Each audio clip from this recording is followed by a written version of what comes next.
Good afternoon, everyone, and welcome to this month's TalentQuest webinar. In case you are not already aware, we do offer complimentary webinars on a monthly basis. The topic of today's webinar is Talent Reviews, Tips, Techniques, and Tales. Our presenters are Dr. Rick Brandt, the President of Consulting Services here at TalentQuest, Bob White with Mizuno, USA, and myself, Megan Hesley. I'm a Client Relationship Manager here at TalentQuest. Before we get started, I just wanted to let everyone know that we do have the phone lines on mute. If you have any questions, please type them into the question and answer box at the bottom right-hand corner of your webinar. We will take questions at the end of the presentation, and we will also be emailing out the link to this presentation after the slide, after the webinar is completed today. So be on the lookout for that as well. So I will turn the floor over to Rick Brandt to get started.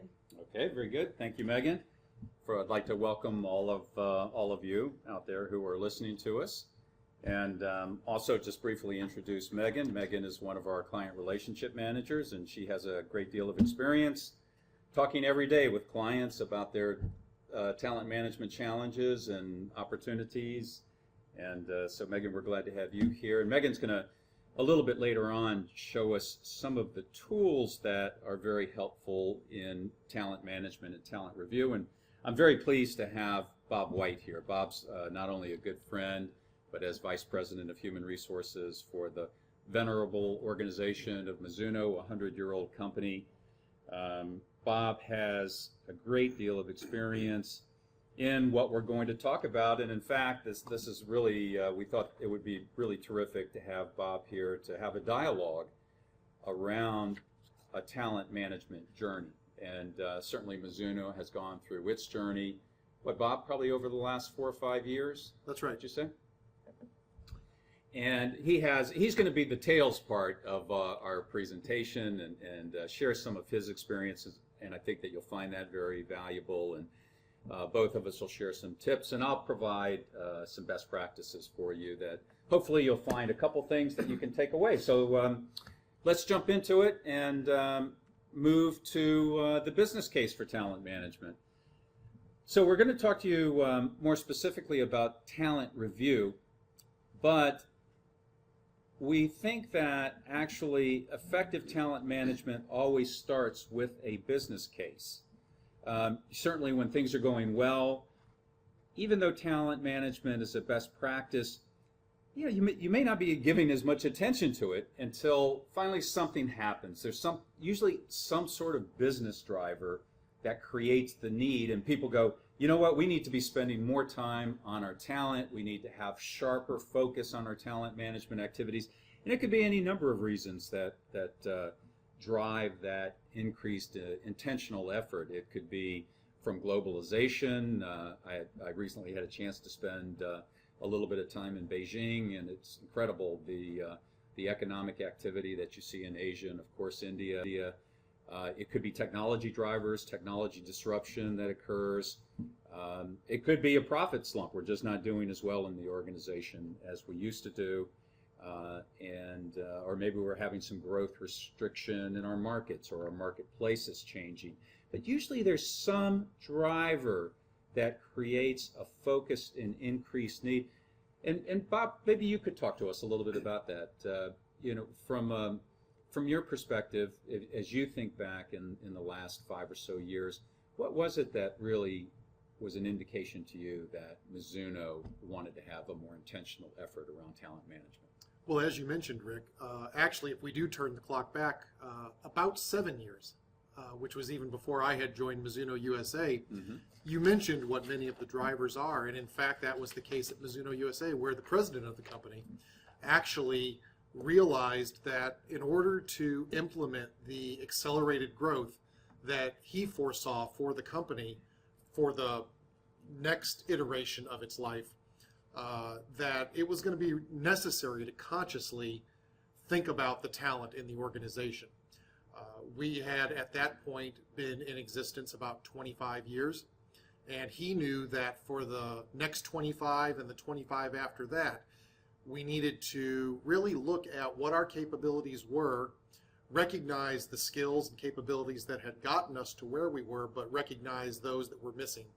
and begin to answer the question of how would we fill those gaps, knowing that that answer is always going to come from either development from within, hiring from outside, or the combination of the two. But our business case was pretty straightforward. It was that we knew we wanted to grow out of our entrepreneurial phase as a company and into a more process-driven company that had predictable results, and we needed to introduce some skills into the organization that we did not have. It's interesting that you use the word process too, because I think that, I'm sure this is true with Mizuno, that a lot of times there's informal activities. It's not like these activities are not being done before, but it sounds like the president made a conscious decision that we need to move from a more informal way of handling our talent and managing our talent to something more structured, systematic. And in fact, Bob, that's really why they brought you into the organization, isn't it? Well, it is, and when you speak of informality, that couldn't be more true, because 5 years ago, really what we were talking about at Mizuno USA was an annual appraisal process, and that was pretty much it from a talent management perspective. So it's been since that time that that we've introduced all the various components of a holistic talent management platform. Yeah, and I think as we go along, I think people will be very interested to hear, how did you move forward? How did you decide what to do first? And so we're going to join that conversation. Let's go to our next slide and talk a little bit about some definitions. I mean, we use these words a lot. We use words of talent management, succession management, talent review, and we'd like to provide you just, these are really very simple definitions. We could get a lot more elaborate and fancy in that regard. But when I think of talent management, I think about what is the strategic plan and processes and systems necessary to support attracting, developing, and retaining top talent in the organization. It's really that simple. The definition is simple. The implementation and execution of those plans, of course, become much more complicated. But I think that's a broad definition of talent management. And then we have this in concentric circles because we move down. These systems support one another. So succession management is a system within talent management. Talent management is the broad framework, and succession management, more specifically, we're talking about what are the activities that are associated with ensuring that the organization has the right people in the right place at the right time.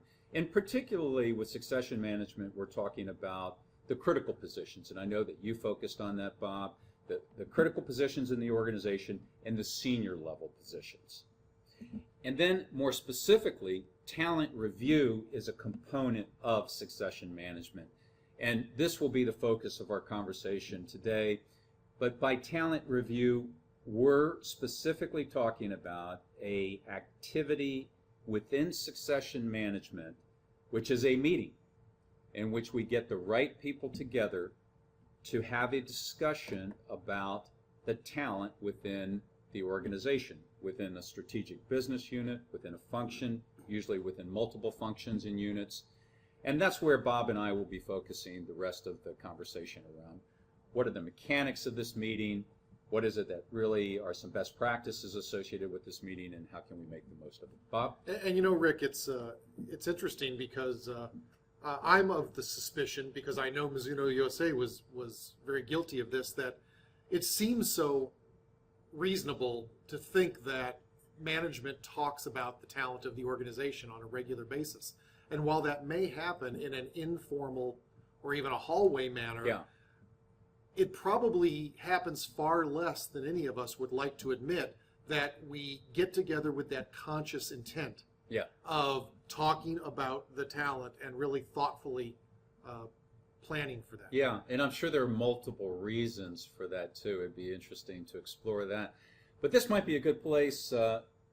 Megan, is this a place that we actually have a poll? We sure do. Okay, so we're going to provide an audience poll, and if each of you could answer the question that's about to appear on your screen. You could each choose either yes, no, or not sure in response to does your organization conduct a talent review on at least an annual basis? I'll give everyone a few more seconds to respond. And now you can see, we can actually watch the responses coming in. So it looks like the majority of the individuals responding do conduct a talent review on at least an annual basis. All right, well, that's very good. It looks like we have 75% actually where that occurs, 25% where that does not occur. It'd be interesting to know how effective you think those reviews are, but the fact that we have as many, Bob, that we do, perhaps we can help you, and Bob can share some of the techniques, and I can as well, of what are some of the practices that make those reviews most effective. And of course, what we're going to do is to talk until approximately 1:45 Eastern Time, and then stop and allow 15 minutes for questions. So if you have questions, please feel free to send them along, and then we'll take the last 15 minutes to answer. But given that, it sounds like this is a audience that has good familiarity with succession management and even with talent review. But let's talk just very briefly about the reasons for succession management. And given that the majority of people are doing talent review, you've got the driving reasons why succession management is important in the organization. And what you see on the screen right now are individual outcomes that we could expect from a succession management system. Bob, as you look these over, what are some of the key drivers that led you, particularly for Mizuno, to say that as an organization we need to be more intentional about succession management? Well, when I look at this list, excuse me, when I look at this list, it's really those top two bullet points jump out at me. Yeah. Because we knew that from a retention standpoint, from a planning for the future standpoint, that it was really going to be critical that we ensure that we had an understanding of who the next generation of leadership in our company would be, and start more robustly involving them in the company at its senior levels. Mm-hmm. Moving forward. Yep. And certainly I think that those top two are really what all of us would recognize as probably the most identifiable reasons for succession management. One of the ones I think that's a real byproduct that I've noticed in working with various companies, and I think this is true with Mizuno as well, Bob, is this idea of ensuring a continuity of management culture.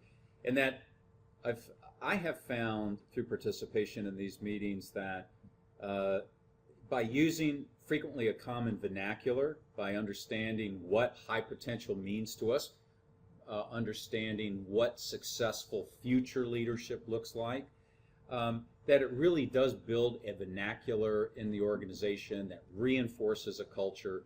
And that's been, I think, a tremendous byproduct of succession management focus. Okay. I think the rest of those are pretty obvious. The only other point I would make about this is that I hope those of you out there are very focused on moving from these conversations about people that are often conducted in talent review to development. How do we connect the development goals and needs that have been identified for our talent and really help to accelerate their success? And so that requires very active effort, and I think is a critical component of succession management that is sometimes ignored, particularly ignored, from a replacement planning standpoint. Okay, who should participate in a talent review? Let's start talking about talent review, Bob. And you have a lot of experience with this, and over the last several years. Just a couple things in terms of the talent review meeting itself. I know Mizuno's experience, Bob, is that this review would typically be a one-day event. We did. We dedicated a day to it with, of course, weeks of preparation. We'll talk about that in a little while. Yeah. But, when we set ours up, Rick, we made the decision that we were going, the event itself, the talent review day, would be a senior management function. Yeah. However, the planning and preparation and inputs that contributed to that day and fed that conversation went down 2 and 3 levels of the organization. Right. Well, and in fact, I know that you've had a number of years to build on this, and when you ran your first talent review, it was focused on the senior level. It was. So the people that were there were the CEO, the strategic business unit heads, the functional heads, and then in the second year you went down another level. Yeah, we did, Rick, and actually let me explain for just a moment about why that was our conscious choice, because I think it's pretty germane to the conversation. When we first got started with talent review a couple of years ago, 2 or 3 years ago, we recognized that we were trying to recognize just how much we could bite off. Yeah. And what we wanted as an outcome. And what we wanted initially was to look just at the first direct report level of our senior team. So we consciously excluded consideration below that so that we could get our arms around that conversation. And then it was in year 2 when we expanded into greater levels of the organization. But I think that was an important tactic for us to employ, because had we tried to go all in the first time out, Yeah. it would have been overwhelming. We probably would have wound up with far too many recommendations on hypos, Yeah. far too many people we were making commitments about development Right. activities, and I think the risk of not following through on all of our commitments would have been much greater. Yeah. Well, it sounds like you learned a lot from the first round, and then were able to apply those both your learnings, positive and negative, to the subsequent rounds. Absolutely. So, one of the points out there that the people may want to consider is it's, whatever you call your talent review board, your talent review committee, you may actually have several of these depending upon what level you're targeting in the organization. So that's who you want at the table. What are some of the important meeting dynamics to be managed during the talent review meeting itself? And please, Bob, jump in on any of these. And these are in no particular order, and I'm sure there are many others, but these are just a couple practical ones that we came up with that I think could help you out there in terms of running your talent review meetings. As we said, we want to have the right people at the table, and by right people, we mean people that can make observations about the candidates that we're going to be discussing. If it's not necessary to have the CEO at the table if the CEO is so far removed from the candidates that really she has no particular observations or insight, unless it's just to give her exposure to those candidates. Even in a day-long meeting, and Bob, you can comment on this, you're not going to be discussing everyone in the organization or even in that particular strategic business unit, and you do have to monitor your time very carefully, because it's easy to go off on a half-hour discussion about one individual, and then if you spend a half hour on each individual, all of a sudden we're into this for 2 or 3 days. Well, Rick, as I look at the bullet points here, my attention is drawn to that third bullet point, which, while it seems obvious, I think it is so critical to a successful process, because, and this really has to be a ground rule that's established going in, that it's not just that everyone's participation is encouraged, it really needs to be expected. Yes. And there's a side benefit we found from that. Not only is the conversation more robust and more thoughtful and more thorough, because you're getting all these different viewpoints on an individual, but really, in a sense, this is also a great team building exercise for the team involved. Yes. And one of the terrific byproducts of a healthy talent review meeting is the way the level of trust grows within the team itself, because you're having these very potentially sensitive conversations. That's a great point. And you can have differing viewpoints, and really it's very healthy to encourage that kind of constructive dialogue and even constructive conflict sometimes. Right. And in fact, you are going to get constructive conflict, which moves to that next point about taking a perspective, an enterprise rather than an SBU perspective or a functional perspective, because, as an executive, you're fighting, as hard as you can to accomplish your functional goals, your business goals for the year, and all of a sudden you come into this meeting and you're expected to think enterprise-wide, and perhaps somebody's going to say to you, you know what, you have a really great individual in your organization that we think needs to be moved to another part of the organization. And this takes a lot of I think, understanding, a lot of appreciation for the company-wide perspective that needs to be assumed in these kind of efforts.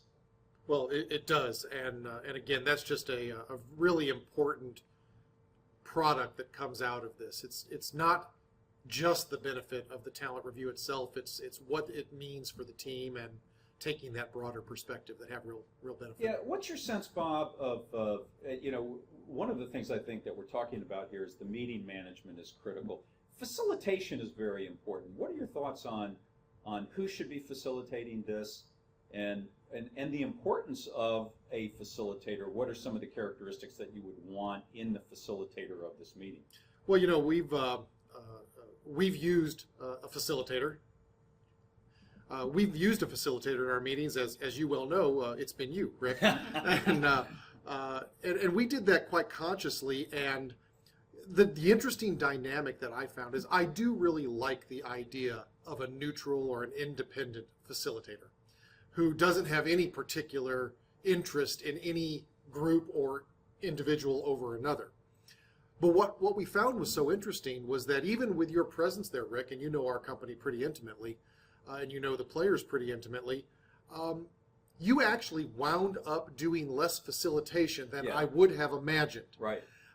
Because I do think that when the group is fully invested in the process, then it tends to self-govern and accomplish what needs to be accomplished in that very respectful but healthy way. So I do encourage the use of, and so if it's not an external facilitator, I still think an internal facilitator needs to be assigned just to make sure that the conversation keeps moving, that the key questions get asked, that the time management of the day be I think you're absolutely right, and my sense is it's probably one of the senior, if not the senior, human resource individual in the company. I mean, you have acted as the active facilitator in the meetings, and I think that's very important to have somebody who is credible, respected, and can say things to people that they may not want to hear.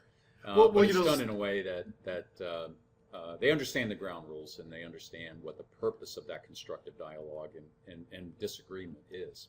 You know, for human resource executives, and I assume there are probably many on the call today, you know, we're pretty accustomed to having pointed and sensitive conversations about people. Right. That's not necessarily the case for other functional area executives, Yeah. and I do think that sometimes there are points and challenges and questions that need to be asked that just may not come up unless someone takes it upon him or herself to make sure that difficult question gets raised or that difficult challenge gets addressed. Right. Yeah, and I think that you know, a couple of others of these are self-evident. That confidentiality is so important, and the only other one I'll mention here is the obtaining the commitment on the communication strategy. That is very important. You have to have a direct conversation within your group, within this talent review, of how are you going to communicate the results of the meeting to participants. And and we'll talk a little bit later about, do you tell people their high potential? Do you not tell them? What are the advantages, the disadvantages of that? But clearly the communication about individuals, about development, people generally know these meetings are happening and they want to know what the results are. Let's keep moving and talking about the outcomes of a successful talent review. We'll just touch on this very briefly so we can get into some more specifics of the talent review. You know, when we think of talent review, we think of it more than as replacement planning. You certainly, I think it's good practice to do replacement planning at the very senior levels, but that's not what a talent review meeting is about in and of itself. We want to talk about really identifying more of a high potential pool that we can help to accelerate their development. And pool may be a bit of a misnomer, because when you think of a pool, you think of people doing activities together, and they may or may not be doing activities together. But this is the group of individuals that we feel are high talent, and we are going to do something for them to accelerate their growth, and discuss whether there are new roles, new assignments, and other kinds of development actions that we'll talk about shortly. Let's talk about this. I think people will be interested, Bob. What specifically is discussed during a talent review meeting? And I'd like Megan to show a few things for us here too. You want to start with the organizational structure of the business unit. What are the current and projected openings? Let's set some context. What are the business challenges? Oftentimes, talent reviews are best when they're coordinated with the business planning cycle. And so we know what the strategies of the business unit are. We know what are some of the critical positions. We know what are the current and projected openings. So let's talk about that. That sets the table. And then we're going to move into the specific talent and talk about who are the high potentials and at risk. That's typically who we focus on. And I'm sure everyone out there is familiar with the 3x3 talent grid. Megan, can you pull that up for us in our system? And a lot of organizations use a technology system for this. This is our technology system, and it just gives you an example of a 3x3 grid with potential on the y-axis and performance on the x-axis. And of course, there would be metrics and decisions that place people on that. But then you can see, typically what we'll say is the top, you can see the green, the darker green, and those three boxes, those would be the individuals that we would consider to be high potential talent. And then the yellow, as you see, top left, bottom right, and in the middle, this is talent that we would consider to be well placed at this time. And then you start to get more into the red down there at the bottom and the brown. And these might start to get a little bit more either somebody who is brand new in the role and we can't assess their performance, or even when you get into the lower left quadrant, people who we consider to be at risk. So you can't discuss everyone. You typically don't have time. You'd really want to focus. I've seen most organizations, and I know this is what Mizuno has done, is to focus up on really your high potential, the people that are considered to be high potential, and those at risk. Bob, I think it would be helpful for you to talk about a little bit more. So we have this gross look at the strategic business unit, and now we want to drill down. Megan, can you drill down for us? Sure. And tell us a little bit more what we're looking at. And then, Bob, why don't you talk to us about what are some of the specific demographics or conversations that you want to drive in a talent review meeting about a particular individual and their individual profile? Okay. Sure. So one of the great things of using an automated system is you're able to view an individual's full profile. So we're going to specifically, I think, show you how you can view a profile, and Bob's going to jump in and talk about the advantages of having that robust profile in front of you while you're doing these reviews. So we're going to look at this particular individual from this business unit's full profile.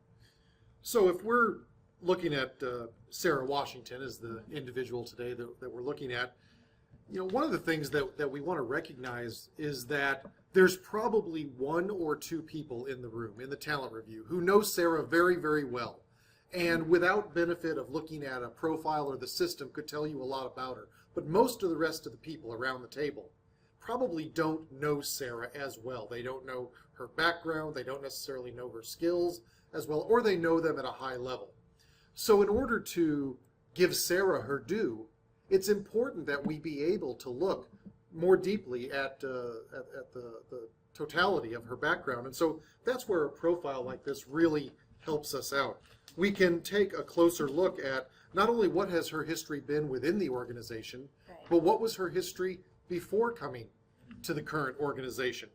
What about the skills that she possesses, the abilities that she brings that may or may not even be directly relevant to the role she has today, but could be very relevant to a role that we have a need for as in the company, or or as we plan. It gives us the opportunity to look at language skills and the educational background, associations and memberships, in addition to, of course, performance history and potential ratings, however those have been assessed. The willingness to relocate, personal preferences, what's the desire for promotion, all of this really speak to the individual in ways that most of us sitting around the table aren't able to do it just out of our personal knowledge. So where does this information come from? And that's really been a key to success also for a healthy talent review, is encouraging the population of the organization to really keep their profiles populated and current and up to date. So they populate their own profiles. They do. We view that as a way not only to begin to engage with our platform, so that the talent management platform, which is where the profiles live and it's where performance appraisal lives and the assessment center and everything else, we want to encourage right when from the start of one's employment their relationship with the technology. Mm-hmm. Mm-hmm. And populating one's platform is one of the easiest ways to do that, because they're answering questions they know about themselves. Right. I think another benefit of that is that they take ownership of their development. Well, they do, because fast forward down the road, John says, well, why am I not being considered for roles that I think I'm qualified for? And we look and we see that John's never really adequately completed his profile. Yep. It's very comfortable to say, well, John, if you want to if you want us to be able to consider you for all the opportunities that may be available, you have a responsibility to make sure that we can see and understand your profile. Yep. And if that's your investment into the process.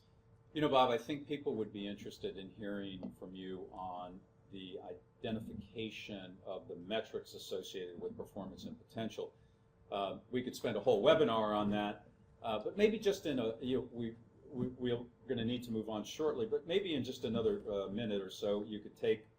How did you determine what to use as a performance rating and even a potential rating? Well, and in answering that, let me just extremely briefly mention the process we used, because before we launched Talent Review, we made sure that we were comfortable that our performance appraisal process was fully engaged and that we had a year or two of data that we believed in under our belts, because that performance access in our company is driven off of performance appraisal.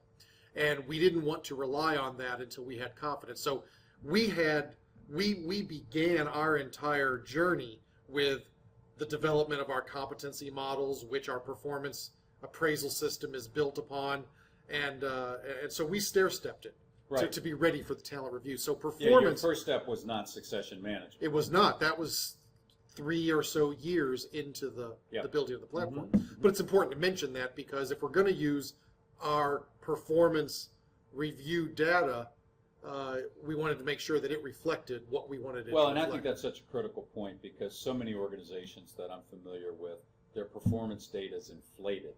They have a negatively skewed distribution where everybody is a 4 or a 5, so there's really no differentiation you can make in terms of performance. Exactly right. And then the second point of this matrix is, of course, the potential. And I know there's many different ways to get after potential, and each organization has to find the way that makes the most sense for it. In our case, we utilized a potential survey that was developed that was really meant to be forward-looking and asking supervisors to comment on their people with a forward focus. Well, what do you see as the potential of this individual in about 20 different aspects as you look down the road? So very different than a rating of current performance. It's more, what do we see their abilities to be in our judgment? I think a good distinction there is that in your potential survey, you were not focused on competencies. Correct. It was not a capability survey. It had to do with indicators of high potential. Mm-hmm. The person's learning agility, for example, their level of innovation, the kind of ideas they were putting forward, their interpersonal skills, their self-awareness.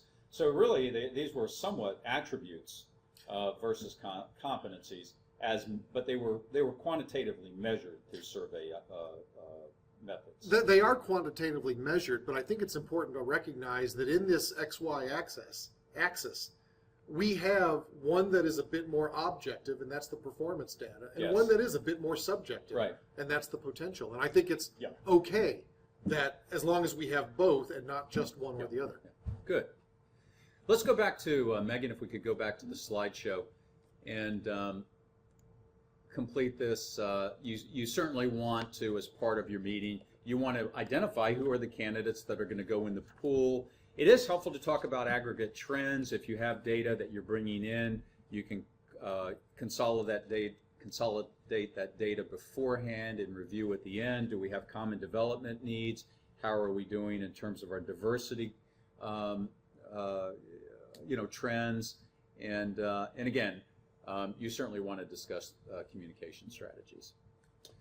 So let's keep moving, and I'm only going to spend a very brief time here in terms of the role of competencies, but let's do a poll. My guess is that we're going to be fairly high on this given the number of people that are currently doing talent review, but the question is, does your organization have a defined leadership competency model?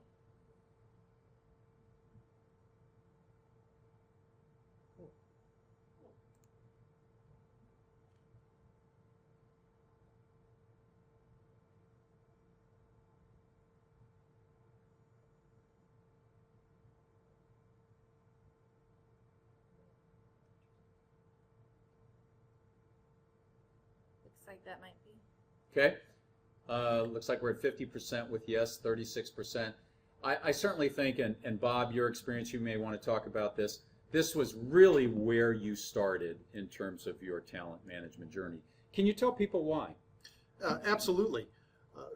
Before we began to talk about how we were going to review performance and plan through talent review and all that, we first wanted to define the actual skills, abilities, behaviors that we wanted in our company that defined success from our point of view.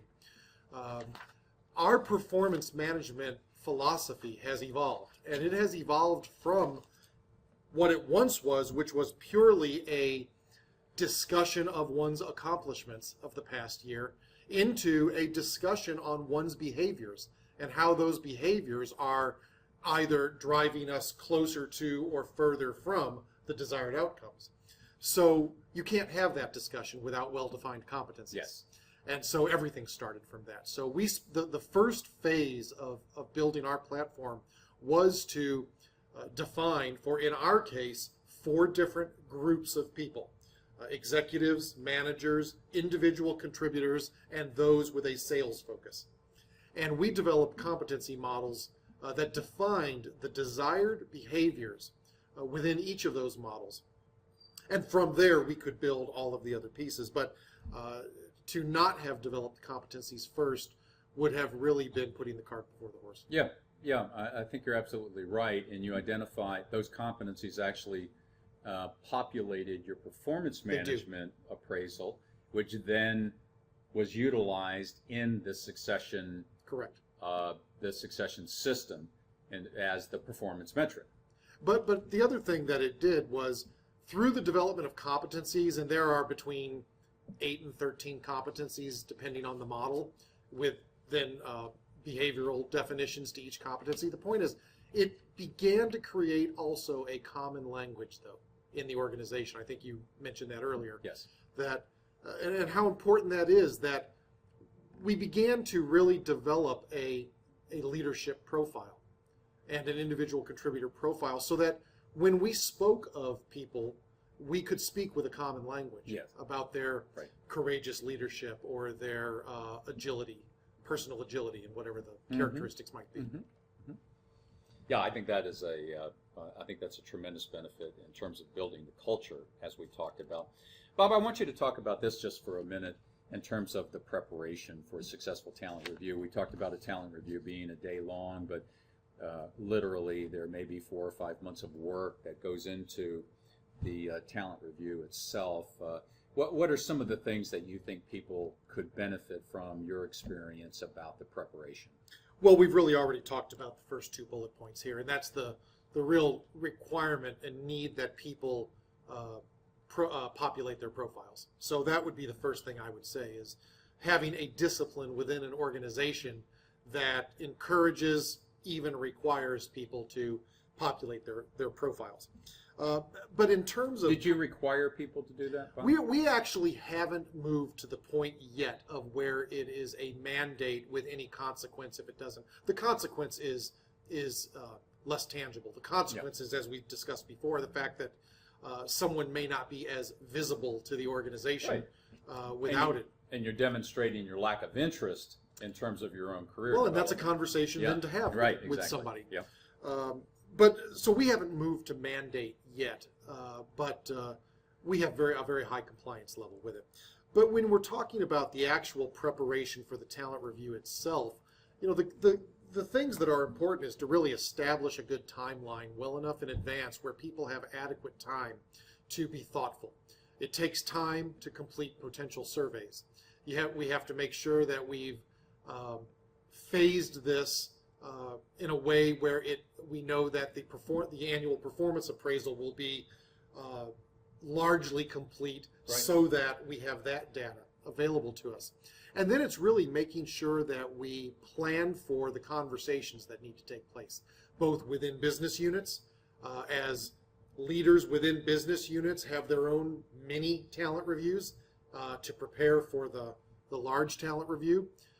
And all of that takes time. I think we usually have between 60 and 90 days of prep time, maybe even 120 days of prep time, because we'd rather have a little more time. I think one of the things that you did that maybe you could comment, people would be interested, is that for especially your first time around with this, you were very, very involved with the individual business units in helping those leaders both understand, facilitating their conversations before the talent review. That's a great point, Rick, and that's exactly right.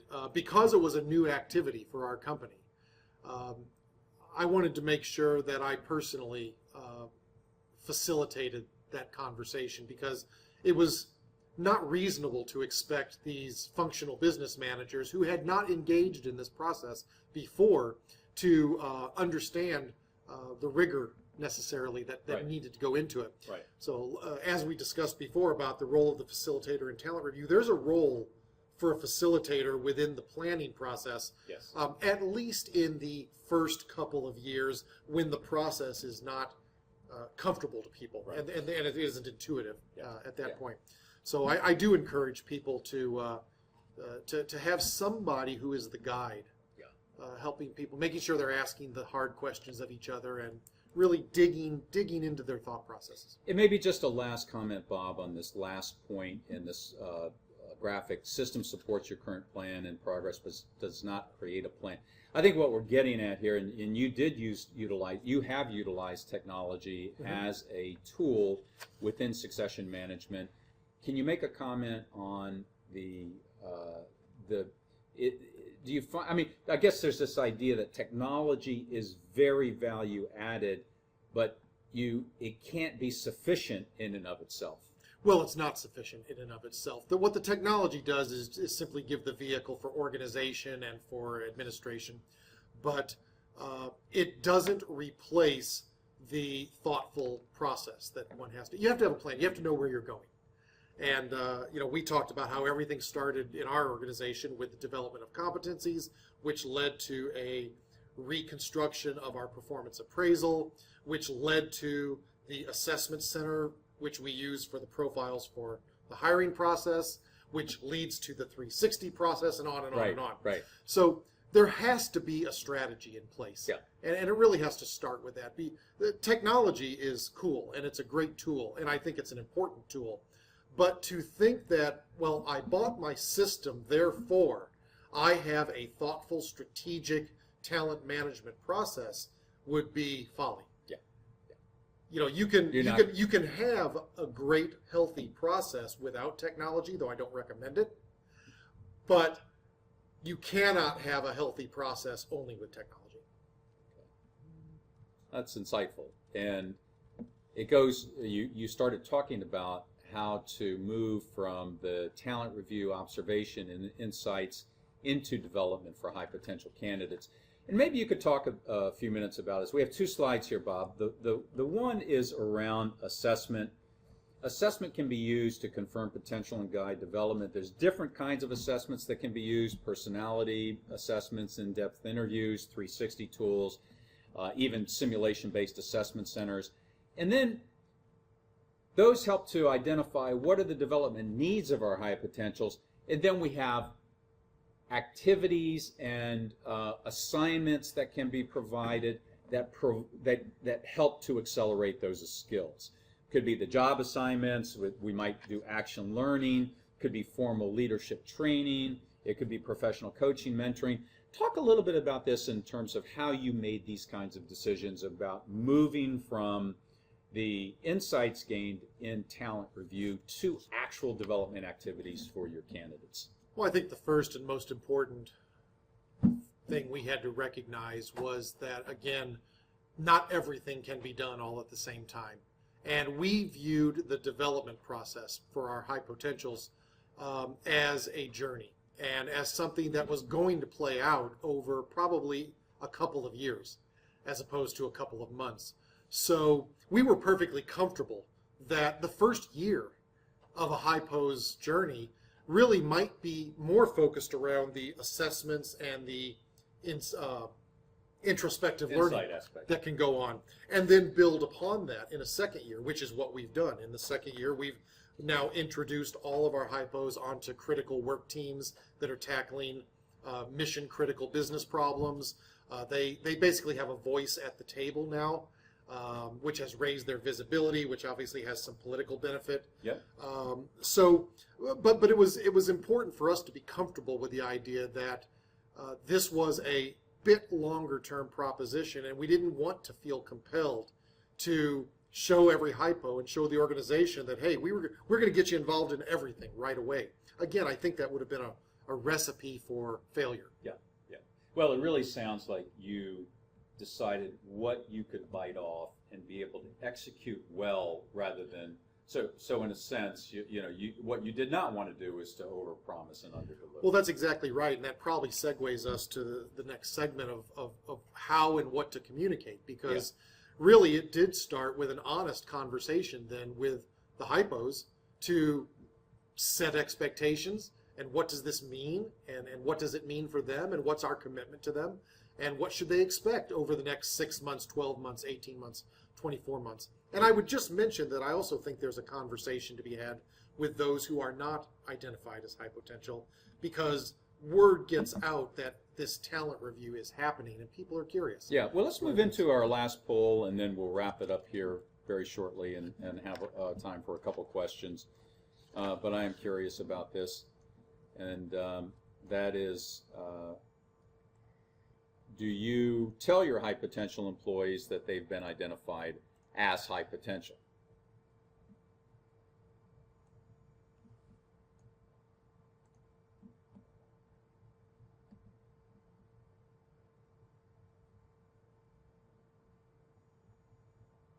Well, that's interesting. I mean, I think we're seeing the majority do not. Bob, tell us about your experiences in that regard. And we our belief is that there is absolutely no right or wrong answer to that, but there are pros and cons to each. And just briefly, you can see the pros on the screen. It really does create, by doing it, managers feel compelled to nominate the best candidates, and it gives people something to shoot for. And I think that there are some retention benefits to that, because you've recognized that I'm high potential. The cons are that the people that have not been identified as high potential can feel undervalued, and they may leave. And then you also have some of the weaker managers are not really capable of having that, or comfortable, I should say, having the conversation that would tell somebody that they're not high potential. How did you go about that decision process? Well, our decisions mirrored the poll result in that we actually chose not to use the term high potential in a public manner. Within the management team, we might internally, one manager to another, refer to someone as a hypo, but publicly that designation was never given. We didn't want we didn't want the hypos to be walking around wearing their badge that says, ask me about my hypo status. Yeah, right. We felt that would be very off-putting to the rest of the organization. So what we did is we certainly had conversation and acknowledged to the high potentials that as a result of our talent review, we had identified them as somebody that we wanted to really make commitments to in terms of development opportunities that are likely going to be above and beyond what they might see for some of their peers. Mm-hmm. And frankly, the flip side of that conversation can be had with others. That is, you may see that some of your colleagues are getting developmental opportunities that you might like to have, and what we'll do is talk about how you can best prepare yourself to avail yourself of those opportunities, if not today, down the road. But we spoke in behavioral terms and in opportunity terms, not in labels. Yeah, I think a good distinction there too is that everyone did receive feedback about the conversation that was had at Talent Review, but the way that it was not positioned as you're a high potential, you're not a high potential. We tried as much as possible not to have winners and losers. Yeah, right. That's good. All right, let's go ahead and try to wrap this up. How do you know that you're doing well? These are, you certainly, there's many talent metrics that you can use, but I think a lot of times just the behavioral observations that you have within the organization can help you. Is that, do the key stakeholders, that executive team, do they see the value of these efforts? And you can see whether they see the value by, are they giving it serious attention? It requires effort to go through this. Are they taking the time to complete the information that's necessary? Do they talk about it? Are they using your leadership vernacular? Are they bringing the best candidates to the table? I know that Mizuno uses executive mentoring, and you've been, because of the positive reactions that you've had to these conversations and to these efforts, it's not difficult to obtain executive mentors. And then even basically when you have openings of important positions, critical positions, senior leadership positions, are you moving people in from the talent pool? So that's our brief on the tips, techniques, and tales from Talent Review. And I would like to make one note on a citation. This is called Grow Your Own Leaders. This is a very helpful reference by Byam, Smith, and I'm not sure how to pronounce that, Pace. So that's worth taking a look at. And we want to make ourselves open here for some questions that you might have for Bob or for myself. Yeah, we've had a few questions come in while you guys were having a conversation. One of the questions is specifically for Bob. What are the major obstacles that you had to navigate as you moved through the talent management journey, this journey that you all have gone through with these talent reviews? Probably the biggest obstacle is helping my peer group understand the value and importance of it, and that it's not just an activity or doing something for the sake of filling out a form or a chart or a system, but what the real purpose of it is. And that takes time. So that's one of the biggest challenges that I find, is just really making sure that there's sufficient time and attention given to those one-on-one conversations that I have with my peers and colleagues on an ongoing basis, to make sure that the why of what we do from a talent management platform is understood. It's very simple to say, to assign an activity, do this, do that. But it's not so simple to make sure that they really understand the why behind it and how it leads to all of the decisions that then we make within the company. So that's just one of the big challenges, is making sure that the real purpose is understood. Right. Have you found a why that seems to be more compelling? We talked initially about the business case. Does it require connection back to that business case? Have you found that, or what's been your experience in terms of the most compelling reasons for busy executives to be serious about these efforts? We did, and it was really self-discovered by the group, I'm happy to say.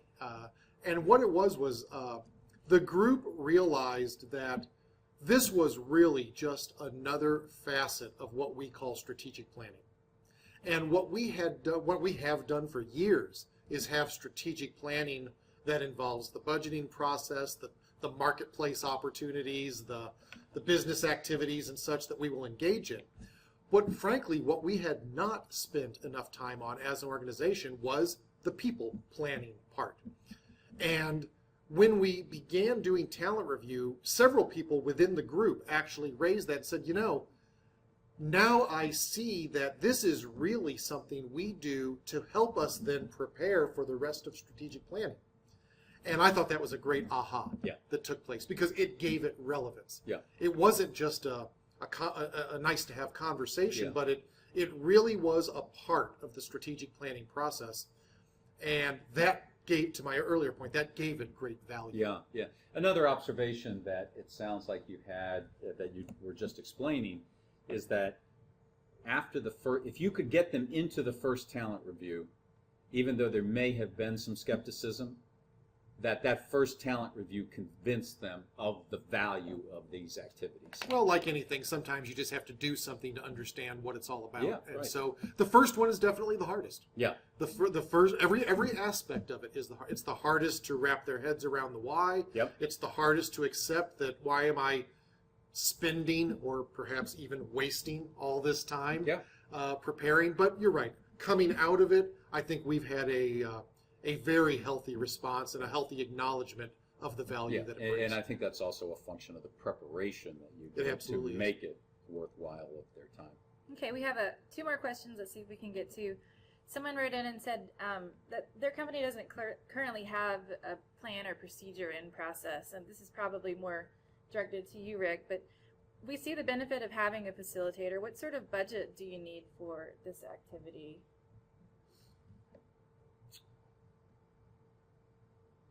Well, that's a little bit of a difficult question in the sense of the facilitator, in a sense, comes last in the event itself. I mean, if the budget for a facilitator to come in and work with your organization and help with that meeting is not great. That's not something that is going to prevent you from having the meeting. I think that the real challenge, but the real work is actually before that meeting. And you have to bring credible information to that meeting. What information are we going to bring? How are we going to obtain that information? How comfortable are we that we have it already, or do we have to collect it? So there are going to be budgetary costs potentially in even assembling, collecting that information. But it's a time and effort budget. That exactly. is the greatest expenditure. Yeah. What's your sense of that, Bob, when you think about a talent management journey and a budget associated with that? Look, I am an advocate of technology. I think technology plays a role, and therefore there has to be some requirement. And I don't necessarily want to speak to the dollars and cents associated with that, but that can be done with calls to technology providers. But I do advocate that technology, when you're ready for it, plays its role. But that said, a healthy talent review and talent management process can be done with very little budget. It's not about dollars and cents, and I wouldn't let that be an excuse for not engaging in the process, because at the end what we're talking about is preparation, thought, time, and effort. And intent, and none of those have a dollar sign attached to them. I agree with that. Well, one more question we have is directed to you, Bob. Mizuno USA has spent a lot of time and resources, obviously, on this process. What has been the one biggest benefit to your organization? Turning the notion of career development, talent development, people first, learning and development. Turning that notion from an abstract idea into something that is viewed as part of the DNA of the organization. And we're not done, by the way. Right. You're never done. And we're not fully down that path. But that's been the greatest benefit for us, is as we have implemented each step of the process, talent review being one of the more recent steps in the last couple of years, it has proven to the organization writ large that that we mean it, that this is real, that we aren't just using the cliche of let's invest in our people, let's talk about our people. They see real activity and real outputs from it, and therefore it has credibility, and therefore the next initiative, the next implementation, the next phase is accepted with less skepticism, with less caution, because it's real. Right, right. Okay, well, I think that probably wraps up our webinar hour. Bob, we appreciate you coming and having this discussion with Rick today. It's been very valuable and hopefully extremely valuable to those listeners on the webinar as well. Again, we will be providing a link to the audio and visual of this webinar today, and each of you will receive an email from us. So please be aware that that's coming. And I think we're good. So unless anyone has anything else to say, again, we appreciate your attendance and have a nice afternoon. Thank you, Bob. Thanks very much.